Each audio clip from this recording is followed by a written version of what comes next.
बात अब हो जाए थोड़ी महंगाई की, हमारी पॉकेट की। तेल की कीमतें दुनिया भर में आग लगा रही है। पर्शियन गल्फ के स्ट्रेट ऑफ हॉर्मुज में सैकड़ों ऑयल टैंकर अभी भी फंसे हुए हैं। मिडिल ईस्ट में युद्ध के बादल मंडरा रहे हैं। अमेरिका और ईरान के बीच युद्ध का दूसरा राउंड कभी भी शुरू हो सकता है, इसमें भी कोई शक नहीं। युद्ध के खतरे के बीच आज देश में एक बार फिर आम आदमी पर महंगाई की मार पड़ी। पेट्रोल और डीजल की कीमतों में आज फिर से बढ़ोतरी हुई है। तेल कंपनियों ने पेट्रोल और डीजल दोनों के दाम में करीब 90 पैसे प्रति लीटर तक का इजाफा किया है। 5 दिनों के अंदर तेल और पेट्रोल की कीमतों में ये दूसरी बढ़ोतरी है। इससे पहले शुक्रवार को भी पेट्रोल और डीजल के दाम में करीब 3 रुपए प्रति लीटर की बढ़ोतरी की गई थी। लगातार बढ़ती हुई कीमतों का असर अब सीधे आम लोगों की जेब पर दिखाई दे रहा है। ट्रांसपोर्ट का खर्च बढ़ने से रोजमर्रा की चीजों के दाम भी बढ़ने की आशंका जताई जा रही है। नई कीमतों के बाद दिल्ली में अब पेट्रोल 98 रुपए 64 पैसे प्रति लीटर हो गया है और डीजल की कीमत 91 रुपए 58 पैसे प्रति लीटर हो गया है। मुंबई में यही पेट्रोल के दाम 107 रुपए 59 पैसे और डीजल 94 रुपए 8 पैसे प्रति लीटर पर बिक रहा है।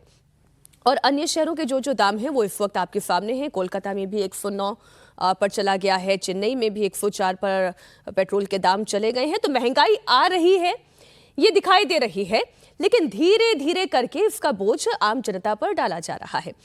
तेल संकट के बीच अमेरिका ने एक बड़ा यू टर्न लिया है। अमेरिका ने रूसी तेल की खरीद पर 30 दिन की राहत देने का ऐलान किया। अमेरिका ने रूसी समुद्री कच्चे तेल पर लगी पाबंदियों में दी जाने वाली छूट को अगले 30 दिनों के लिए बढ़ा दिया है।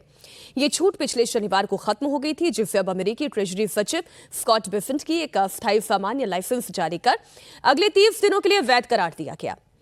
अमेरिकी ट्रेजरी सचिव स्कॉट बेसेंट के मुताबिक इस सामान्य लाइसेंस का मकसद स्ट्रेट ऑफ हॉर्मुज के बंद होने से ईंधन संकट झेल रहे दुनिया के सबसे कमजोर देशों तक तेल पहुंचाना और फिजिकल क्रूड मार्केट को स्टेबलाइज करना है। आप जानते हैं, ईरान युद्ध और स्ट्रेट ऑफ हॉर्मुज के बंद होने के चलते खाड़ी देशों से तेल की सप्लाई पूरी तरह ठप हो गई है, जिसकी वजह से दुनिया के कई देशों के सामने ईंधन का संकट खड़ा हो गया है।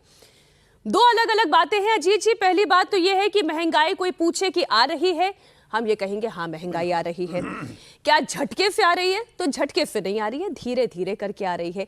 अभी तक जो पेट्रोलियम कंपनी अपने ऊपर बोझ वहन कर रही थी, अब धीरे धीरे वो जनता के तक भी ट्रांसफर किया जा रहा है। बिल्कुल। अभी आपने शुक्रवार को जो तेल, पेट्रोल और डीजल की कीमत बढ़ी, साथ साथ सीएनजी 2 रुपए बढ़ा, उसके 2 दिन के बाद सीएनजी की कीमत में फिर 1 रुपए किलो की बढ़ोतरी की गई, या फिर पेट्रोल और डीजल में बढ़ोतरी की गई है। इसके बावजूद खबर यह है, आज ही की रिपोर्ट है, कि पर डे का जो पहले कहा जा रहा था कि 1000 करोड़ रुपए की अंडर रिकवरी है, मतलब 1000 करोड़ रुपए का जो नुकसान है वो अब 250 करोड़ रुपए रिकवर होना शुरू हुआ है। अभी भी 750 करोड़ रुपए डेली का नुकसान है। बिल्कुल। अब ये 1 रुपए बढ़ा तो फिर ये थोड़ा एडजस्ट होगा, उसमें 10% मान लीजिए कि और एडजस्ट हो जाएगा। तो ये अंडर रिकवरी जब तक पूरी नहीं होती है तब तक ये कीमत बढ़ने की संभावना है कि ये बढ़ाते रहेंगे।